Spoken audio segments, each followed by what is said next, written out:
سلام أخوتي، مرحبا بكم في فيديو جديد في القناة ديالي.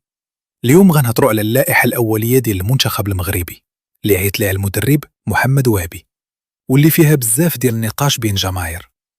هاد اللائحة الأولية ديما كتكون كبيرة شوية، حيث المدرب كيكون باغي يشوف أكبر عدد ممكن من اللاعبين قبل ما يختار اللائحة النهائية اللي غادي تلعب المباريات الجاية. وهادشي كيعطي حتى الفرصة لبعض اللاعبين الجدد باش يبرزوا مع المنتخب. اللي ملاحظ في هاد اللائحة هو باللي كاينين بعض اللاعبين المعروفين اللي ديما حاضرين مع المنتخب، ولكن حتى كاينين بعض الأسماء اللي جاية من البطولة الاحترافية المغربية. وهادشي حاجة زوينة بزاف، حيث البطولة حتى هي فيها لاعبين مزيانين كيستاهلوا الفرصة. من بين اللاعبين اللي كاينين من البطولة كاين مثلا محمد ربيع حريمات اللي كيدير موسم زوين، وكيبان واحد من اللاعبين اللي ممكن يعطيو الإضافة في وسط الميدان. وحتى الحارس رضا تكناوتي اللي عنده تجربة مع المنتخب وكيقدم مستويات مزيانة.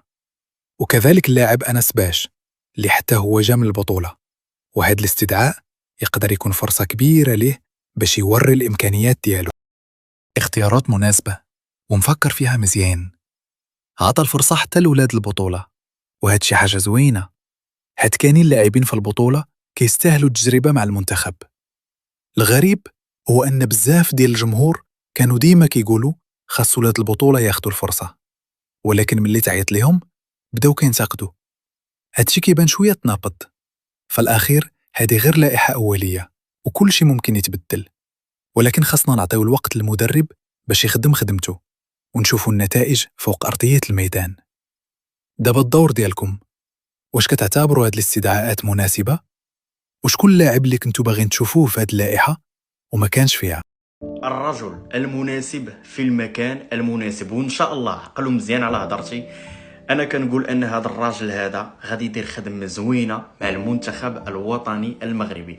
بصراحه هذا اول احساس كنحس به من بعد ما سمعت الندوه الصحفيه اللي قام بها اليوم محمد وهبي، اللي رسميا تم تعيينه كناخب للمنتخب الوطني المغربي. هذا السيد هذا راقي في الكلام ديالو، هادئ، كيتكلم وكيجاوب على الاسئله ديال الصحافه بطريقه دبلوماسيه. مثلا واحد الصحفي مشى ليه بواحد السؤال مباشر، بغى يعرف مده العقد ديالو مع الجامعه الملكيه لكره القدم، وجاوبه السي محمد وهبي بواحد الاجابه رائعه. قال لي انا بصراحه الارتباط الوحيد اللي عندي حاليا هو مع الجمهور المغربي. يعني عرف كيفاش يخرج من هذا السؤال هذا بطريقه ذكيه وتكتيكيه، وهذا الشيء اللي كنتمنوا نشوفوه حتى في الندوات الصحفيه القادمه، لان احنا عارفين الضغط اللي كيمارسوا الجمهور المغربي بطبيعه الحال والصحافه المغربيه تيقدروا ياثروا على الجو الداخلي ديال المنتخب الوطني المغربي. وهذا الشيء عشناه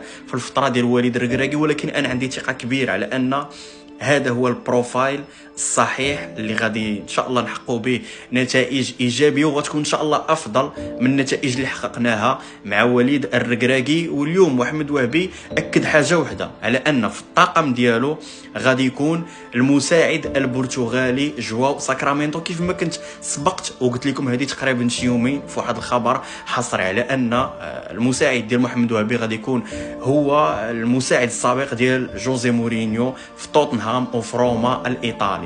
بروفايل مزيان، انسان اللي عنده واحد الخبره تكتيكيه وكان محلل الاداء، وكنتمنى على انه يساعد محمد وهبي في العمل ديالو على راس المنتخب الوطني المغربي. كل التوفيق محمد وهبي، وبطبيعه الحال كل الشكر لوليد الركراكي على العمل اللي قام به في هاد 3 سنين الاخرى مع المنتخب الوطني المغربي، وكل التوفيق فيما هو قادم في المسيره الكرويه ديالو.